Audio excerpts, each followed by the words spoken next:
Fala galera, espero que todos estejam bem. No dia de hoje a gente vai dar continuidade à leitura do Evangelho de João. Nós leremos hoje o capítulo 4, 5 e 6 e falaremos sobre as principais notícias de hoje também. Bom, o capítulo 4 de João se inicia dessa forma. Os fariseus ouviram dizer que Jesus estava ganhando mais discípulos e batizava mais pessoas do que João. De fato, não era Jesus quem batizava, e sim os seus discípulos. Quando Jesus ficou sabendo disso, saiu da Judéia e voltou para a Galiléia. No caminho, ele tinha de passar pela região de Samaria. Ele chegou a uma cidade da Samaria chamada Sicar, que ficava perto das terras que Jacó tinha dado a seu filho José. Ali ficava o povo de Jacó. Era mais ou menos meio-dia quando Jesus, cansado da viagem, sentou-se perto do poço. Uma mulher samaritana veio tirar a água e Jesus lhe disse: "Por favor, me dê um pouco de água." Os discípulos de Jesus tinham ido até a cidade comprar comida. A mulher respondeu: "O senhor é judeu e eu sou uma samaritana. Então como é que o senhor me pede água?" Ela disse isso porque os judeus não se dão bem com os samaritanos. Então Jesus disse: "Se você soubesse o que Deus pode dar a quem é que está lhe pedindo água, você pediria e ele lhe daria a água da vida." Ela respondeu: "O senhor não tem balde para tirar água e o poço é fundo. Como é que vai conseguir essa água da vida? Nosso antepassado Jacó nos deu este poço. Ele, os seus filhos e seus animais beberam água daqui. Será que o senhor é mais importante do que Jacó?"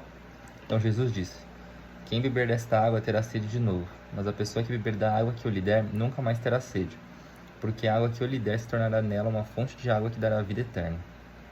Então a mulher pediu: "Por favor, me dê dessa água. Assim eu nunca mais terei sede e não precisarei mais vir aqui buscar água." "Vai chamar o seu marido e volte aqui", ordenou Jesus. "Eu não tenho marido", respondeu a mulher. Então Jesus disse: "Você está certo ao dizer que não tem marido, pois já teve 5 e este que você tem agora não é, de fato, seu marido. Sim, você falou a verdade." A mulher respondeu: "Agora eu sei que o Senhor é um profeta. Os nossos antepassados adoravam a Deus neste monte, mas vocês, judeus, dizem que Jerusalém é o lugar onde devemos adorá-lo." E Jesus disse: "Mulher, creia no que eu digo. Chegará o tempo em que ninguém vai adorar a Deus, nem neste monte, nem em Jerusalém. Vocês, samaritanos, não sabem o que adoram, mas nós sabemos o que adoramos, porque a salvação vem dos judeus. Mas virá o tempo, e de fato já chegou, em que os verdadeiros adoradores vão adorar o Pai em espírito e em verdade, pois são esses que o Pai quer que o adorem. Deus é espírito, e por isso os que adoram devem adorá-lo em espírito e em verdade." A mulher respondeu: "Eu sei que o Messias, chamado Cristo, tem de vir. Quando ele vier, ele vai explicar tudo para nós." Então Jesus afirmou: "Pois eu, que estou falando com você, sou o Messias." Naquele momento chegaram seus discípulos e ficaram admirados, pois ele estava conversando com uma mulher. Mas nenhum deles perguntou à mulher o que ela queria, e também não perguntaram a Jesus por que motivo ele estava falando com ela. Em seguida, a mulher deixou ali seu pote, voltou até a cidade e disse para todas as pessoas: "Venham ver o homem que disse tudo o que eu tenho feito. Será que ele é o Messias?" Muitas pessoas saíram da cidade e foram para o lugar onde Jesus estava. Enquanto isso, os discípulos pediram a Jesus: "Mestre, coma alguma coisa." Jesus respondeu: "Eu tenho para comer uma comida que vocês não conhecem." Então os discípulos começaram a perguntar uns aos outros: "Será que alguém já trouxe comida para ele?" "A minha comida", disse Jesus, "é fazer a vontade daquele que me enviou e terminar o trabalho que ele me deu para fazer. Vocês costumam dizer: daqui a 4 meses teremos a colheita. Mas olhem e vejam bem os campos. O que foi plantado já está maduro e pronto para a colheita. Quem colhe recebe o seu salário, o resultado do seu trabalho é a vida eterna para as pessoas. E assim, tanto o que semeia como o que colhe se alegrarão juntos. Porque é verdade o que dizem: um semeia e o outro colhe. Eu mandei vocês colherem onde não trabalharam. Outros trabalharam ali, e vocês aproveitaram o trabalho deles." Muitos samaritanos daquela cidade creram em Jesus porque a mulher tinha dito: "Ele me disse tudo o que eu tenho feito." Quando os samaritanos chegaram ao lugar onde Jesus estava, pediram a ele que ficasse com eles, e Jesus ficou ali 2 dias. E muitos outros creram por causa da mensagem dele. Eles diziam à mulher: "Agora não é mais por causa do que você disse que nós cremos, mas porque nós mesmos o ouvimos falar, e sabemos que ele é de fato o Salvador do mundo." Depois de ficar 2 dias ali, Jesus foi para a região da Galiléia, pois, como ele mesmo disse, um profeta não é respeitado na sua própria terra. Quando chegou a Galiléia, os moradores dali o receberam bem, e que eles tinham ido à festa da Páscoa em Jerusalém e tinham visto tudo o que Jesus havia feito lá. Jesus voltou a Caná da Galiléia, onde havia transformado a água em vinho. Estava ali um alto funcionário público que morava em Cafarnaum. Ele tinha em casa um filho doente. Quando ouviu dizer que Jesus tinha voltado da Judéia para a Galiléia, foi pedir a ele que fosse a Cafarnaum e curasse seu filho, que estava morrendo. Jesus disse ao funcionário: "Vocês só creem quando veem grandes milagres." Ele respondeu: "Senhor, venha depressa antes que meu filho morra." Volte para casa, o seu filho vai viver, disse Jesus. Ele creu nas palavras de Jesus e foi embora.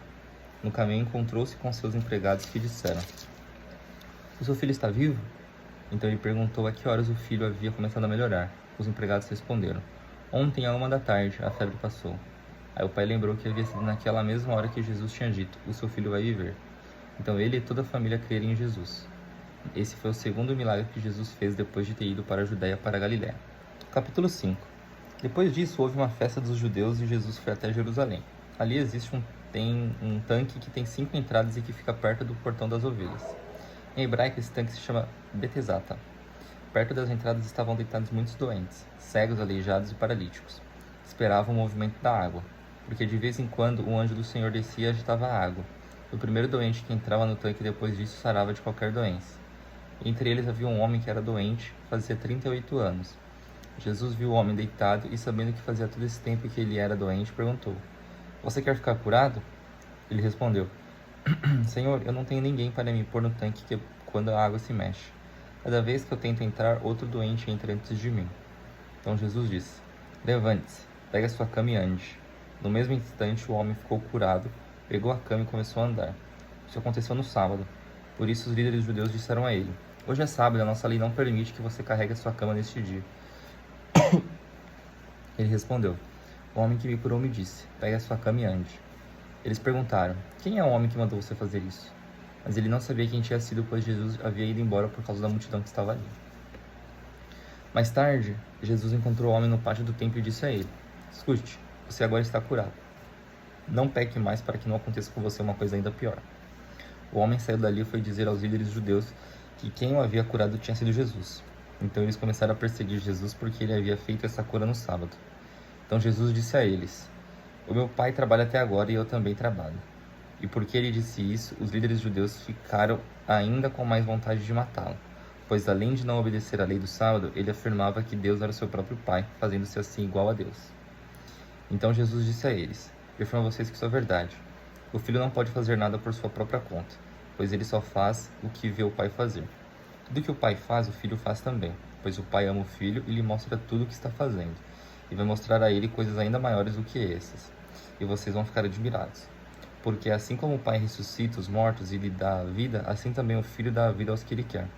O pai não julga ninguém, mas deu ao filho todo o poder para julgar, a fim de que todos respeitem o filho, assim como respeitam o pai. Quem não respeita o filho também não respeita o pai que o enviou. Eu afirmo a vocês que isto é verdade. Quem ouve as minhas palavras e crê naquele que me enviou tem a vida eterna e não será julgado, mas já passou da morte para a vida. Eu afirmo a vocês que isto é verdade. Vem a hora, e ela já chegou, em que os mortos vão ouvir a voz do Filho de Deus, e os que a ouvirem viverão. Assim como o Pai é a fonte da vida, assim também fez o Filho ser a fonte da vida. Ele deu ao Filho autoridade para julgar, pois ele é o Filho do homem. Não fiquem admirados por causa disso, pois está chegando a hora em que todos os mortos ouvirão a voz do Filho do homem, e sairão das suas sepulturas. Aqueles que fizeram bem vão ressuscitar e viver, e aqueles que fizeram mal vão ressuscitar e ser condenados. Jesus continuou a falar a eles. Ele disse: Eu não posso fazer nada por minha própria conta, mas julgo de acordo com o que o Pai me diz. O meu julgamento é justo porque não procuro fazer a minha própria vontade, mas a vontade daquele que me enviou. Se eu dou testemunho a favor de mim mesmo, então o que digo não tem valor. Mas existe outro que testemunha a meu favor e eu sei que o que ele diz a respeito de mim é verdade. Vocês mandaram fazer perguntas a João e o testemunho que ele deu é verdadeiro. Eu não preciso que ninguém dê testemunho a meu favor, mas digo essas coisas para que vocês sejam salvos. João era como uma lamparina que estava acesa e brilhava, e por algum tempo vocês se alegraram com a luz dele. Mas eu tenho um testemunho a meu favor ainda mais forte do que o João deu. São as coisas que eu faço, as coisas que meu Pai me mandou fazer. Elas dão testemunho a favor de mim e provam que o Pai me enviou. Também o Pai que me enviou testemunha a meu favor. Vocês nunca ouviram a voz dele, nem viram seu rosto. As palavras dele não estão no coração de vocês, porque vocês não creram naquele que ele enviou. Vocês estudam as Escrituras Sagradas porque pensam que vão encontrar nelas a vida eterna, e são elas mesmas que dão testemunho a meu favor. Mas vocês não querem vir para mim a fim de ter vida. Eu não procuro ser elogiado pelas pessoas. Quando a vocês eu os conheço e sei que não amam a Deus com sinceridade. Eu vim com a autoridade do meu Pai e vocês não me recebem. Quando alguém vem com sua própria autoridade, esses vocês recebem. Como é que vocês podem crer se aceitam ser elogiados pelos outros e não tentam conseguir os elogios que somente o único Deus pode dar. Não pensem que sou eu que vou acusá-los diante do Pai. Quem vai acusá-los é Moisés, que é aquele em quem vocês confiam. Se vocês acreditassem em Moisés, acreditariam também em mim, pois ele escreveu a meu respeito. Mas, se vocês não acreditam no que ele escreveu, como vão acreditar no que eu digo? Capítulo 6. Depois disso, Jesus atravessou o lago da Galileia, que também é chamado de Tiberíades. Uma grande multidão o seguia porque eles tinham visto os milagres que Jesus tinha feito, curando os doentes. Ele subiu um monte e sentou-se ali com seus discípulos. A Páscoa, a festa principal dos judeus, estava perto. Jesus olhou em volta de si e viu uma grande multidão e estava chegando perto dele. Então disse a Filipe: onde vamos comprar comida para toda essa gente? Ele sabia muito bem o que ia fazer, mas disse isso para ver qual seria a resposta de Filipe. E Filipe respondeu assim: para cada pessoa poder receber um pouco de pão, nós precisaríamos gastar mais de 200 moedas de prata. Então um dos discípulos, André, irmão de Simão Pedro, disse: então aqui um menino que tem 5 pães de cevada e 2 peixinhos. Mas o que isso é para tanta gente? Jesus disse: digam a todos que se sentem no chão. Então todos se sentaram. Havia muita grama naquele lugar. Estavam ali quase 5.000 homens. E em seguida Jesus pegou os pães, deu graças a Deus e os repartiu com todos. E fez o mesmo com os peixes. E todos comeram à vontade. Quando já estavam satisfeitos, ele disse aos discípulos: recolham os pedaços que sobraram a fim de que não se perca nada. Eles ajuntaram os pedaços e encheram 12 cestos com o que sobrou dos 5 pães. Os que viram esse milagre de Jesus disseram: de fato, este é o profeta que devia vir ao mundo. Jesus ficou sabendo que queriam levar à força para o fazerem rei, então voltou sozinho para o monte. De tardinha, os discípulos de Jesus desceram até o lago, subiram num barco e começaram a atravessar o lago na direção da cidade de Cafarnaum. Quando já estava escuro, Jesus ainda não tinha vindo se encontrar com eles. De repente, o vento forte começou a soprar e levantar as ondas. Os discípulos já tinham remado uns 5 ou 6 quilômetros, quando viram Jesus andando em cima da água, chegando perto do barco, e ficaram com muito medo. Mas Jesus disse: não tenham medo, sou eu. Então eles o receberam com prazer no barco e logo chegaram ao lugar para onde estavam indo. No dia seguinte, a multidão que estava no lado leste do lago viu que ali só havia um barco pequeno. Sabiam que Jesus não tinha embarcado com os discípulos, pois estes haviam saído sozinhos. Enquanto isso, outros barcos chegaram da cidade de Tiberíades e encostaram perto do lugar onde a multidão tinha comido pão depois que o Senhor Jesus deu graças a ele. Quando viram que Jesus e seus discípulos não estavam ali, subiram nos barcos e saíram para Cafarnaum a fim de procurá-lo. A multidão encontrou Jesus ao lado oeste do lago e perguntaram a ele: mestre, quando foi que o Senhor chegou aqui? Jesus respondeu: eu afirmo a vocês que isto é verdade. Vocês estão me procurando porque comeram os pães e ficaram satisfeitos, e não porque entenderam os meus milagres. Não trabalhem a fim de conseguir a comida que se estraga, mas a fim de conseguir a comida que dura para a vida eterna. O Filho do Homem dará esta comida a você, porque Deus, o Pai, deu provas de que ele tem autoridade. O que é que Deus quer que a gente faça? Perguntaram eles. Ele quer que vocês creiam naquele que ele enviou, respondeu Jesus. Eles disseram: que milagre o Senhor vai fazer para a gente ver e crer no Senhor? O que é que o Senhor pode fazer? Os nossos antepassados comeram do maná do deserto, como dizem as Escrituras Sagradas. Do céu ele deu pão para eles comerem. Jesus disse: eu afirmo a vocês que isso é verdade. Não foi Moisés quem deu a vocês o pão do céu, pois quem dá o verdadeiro pão do céu é meu Pai.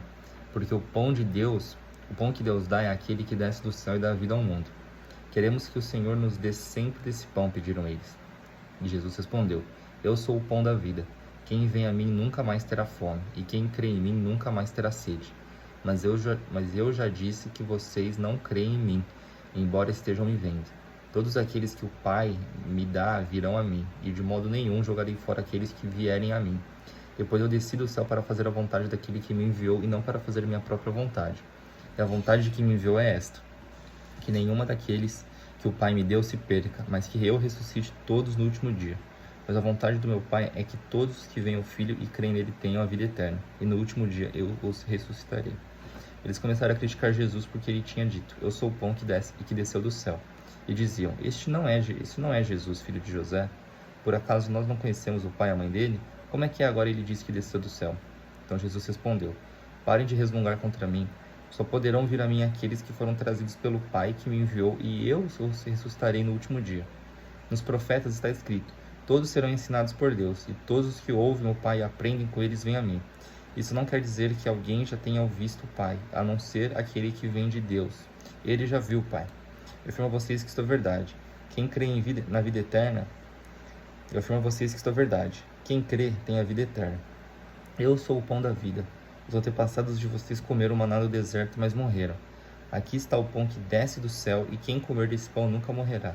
Eu sou o pão vivo que desceu do céu. Se alguém comer desse pão, viverá para sempre. E o pão que eu darei para que o mundo tenha vida é a minha carne. Aí eles começaram a discutir entre si e perguntavam: como é que este homem pode dar a sua própria carne para a gente comer? Então Jesus disse: eu afirmo a vocês que isto é verdade. Se vocês não comerem a carne do Filho do Homem e não beberem o seu sangue, vocês não terão vida. Quem come a minha carne e bebe meu sangue tem a vida eterna, e eu o ressuscitarei no último dia. Pois a minha carne é a comida verdadeira e meu sangue é a bebida verdadeira.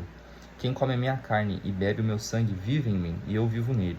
O Pai que tem a vida foi quem me enviou, e por causa dele eu tenho a vida.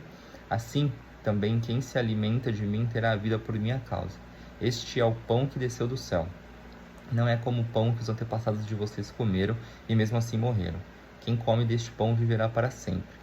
Jesus disse isso quando estava ensinando na sinagoga de Cafarnaum.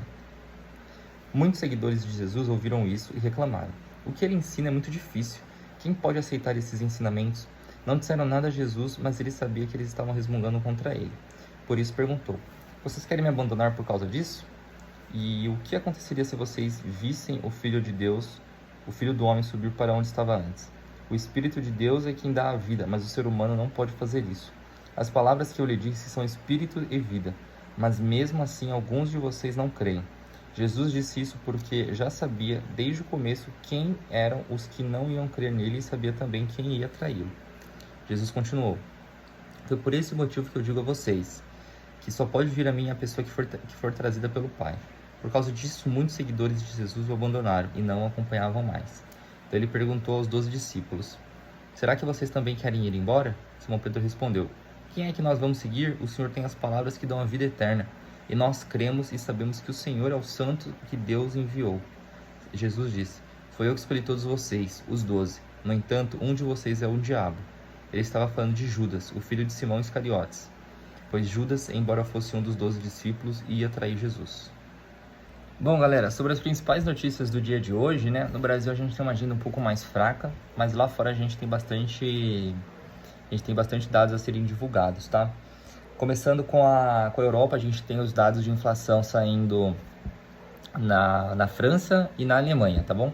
A Alemanha é o principal país quando se trata de questões econômicas lá da zona do euro, né? Então é bem importante da gente analisar os dados um pouco mais de cautela em relação àquilo que vai ser divulgado durante o dia, tá bom? Além disso, a gente também tem a divulgação dos dados de inflação lá dos Estados Unidos, bem importante, tendo em vista que a partir disso o Banco Central americano, né, ele vai ditar o rumo aí da sua política monetária. A expectativa é que mantenha ali uma cautela um pouco maior nos próximos meses, né, nas próximas reuniões, e que essa taxa de juros permaneça alta lá fora, tá bom? Lá nos Estados Unidos. Isso faz com que o dólar continue um pouco mais forte e por um tempo um pouco maior, tá bom? E que as reservas estrangeiras, né, fazem com que voltem para os próprios Estados Unidos novamente, tá bom? Tendo em vista que é a moeda mais forte que tem. Tendo isso em vista, a gente tem basicamente essas notícias no dia de hoje, né? E agradeço a cada um de vocês que acompanharam até aqui. E se Deus assim permitir, na segunda-feira nós voltaremos com a leitura também do Evangelho de João, dos capítulos 7, 8 e 9, e também sobre as principais notícias do dia de segunda-feira, né? Então, agradeço a cada um de vocês que acompanharam. Fiquem com Deus, bom feriado a todos. Se cuidem e que Deus abençoe cada um de vocês. Um abraço.